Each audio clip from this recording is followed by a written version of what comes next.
Uy, I'm actually shooting on location. Thank you, Category 1. Woohoo!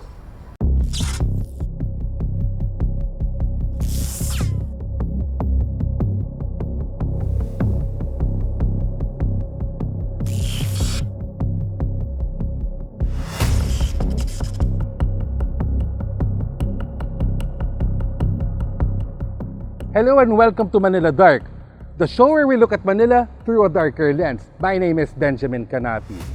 Right now, I'm in the middle of Parian Park here in Intramuros. One of the quieter areas of Intramuros, to be sure, but a very apt location considering the topic for today.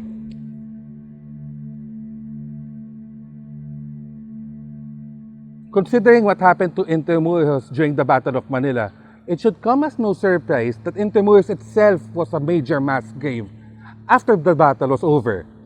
Dead bodies littered the streets, there were massacre sites with hundreds of bodies to be found inside, and the entire area just smelled of death. While the authorities and concerned parties did everything in their power to clean up Manila, or at least clean it up as much as they could given the circumstances, unfortunately, some shortcuts had to be made. Again, we need to underline the fact that the entire city of Manila was practically a mass grave in itself. There were hundreds and hundreds of dead bodies littering the streets, and there were massacre sites all across the city. Clearing all these bodies took ages, and the smell of death wafted through Manila for years. It was everything people could do to clean up the city.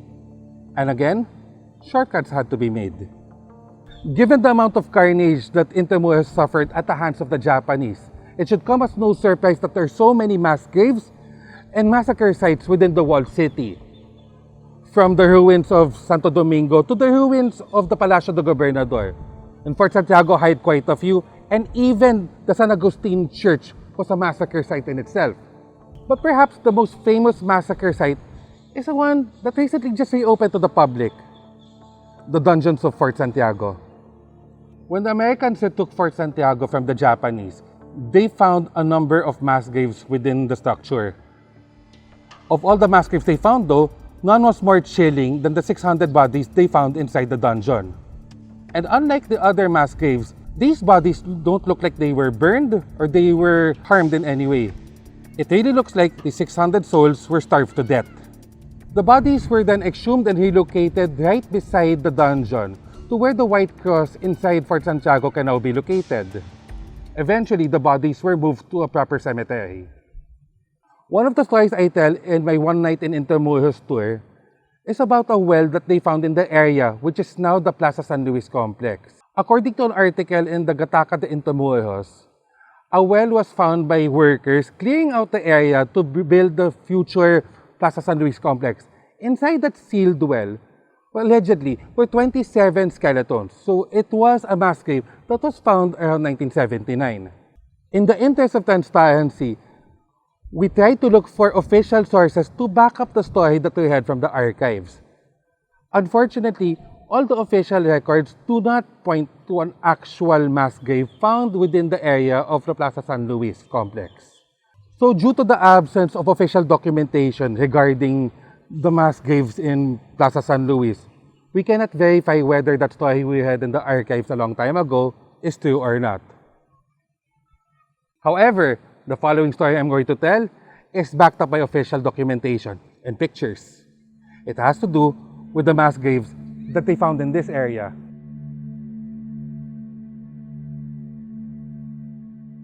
In 1978, clearing operations in Puerto de Parian were done by the Philippine Army. When the Intramuros administration came in, the whole area was filled with mounds of soil and vegetation, as well as garbage. It was during this process that buried bodies underneath all the trouble on earth were actually discovered. The site of the mass graves were closer to Letran College and where the original Bastion de San Gabriel was located.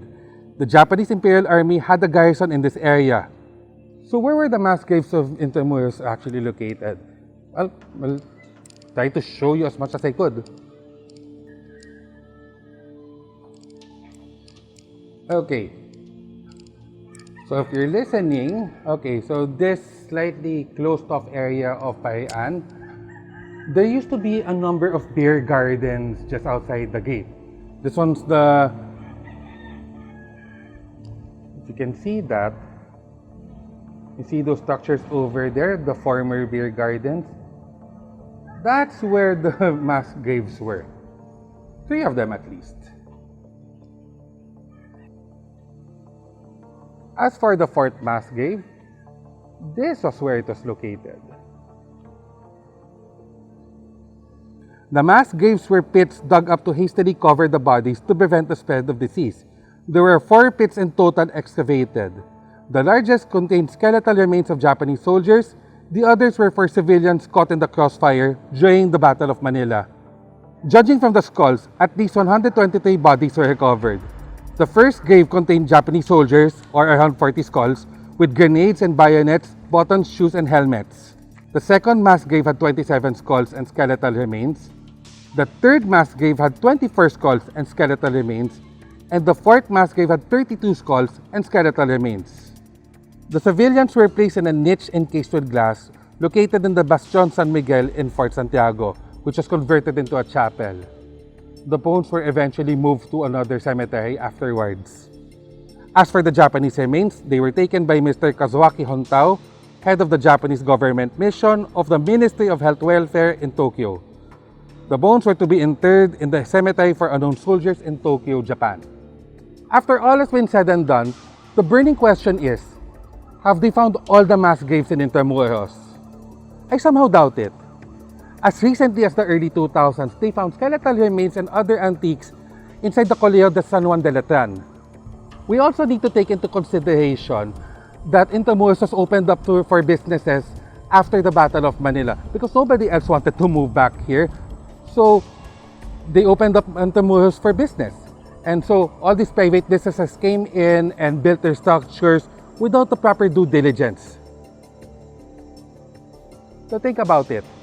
With all the structures here, everything that was built on top, without necessarily looking for other bodies, can we really say for certain that there are no more mass graves inside Intramuros? Your guess is as good as mine, honestly. And that wraps up another edition of Manila Dark, the show where we look at Manila through a darker lens. If you have any comments or suggestions about this episode, or you have an idea of where we should travel or go next, please leave us a comment or send us a message. Again, I've been your host, Benjamin Canapi, and this has been Manila Dark.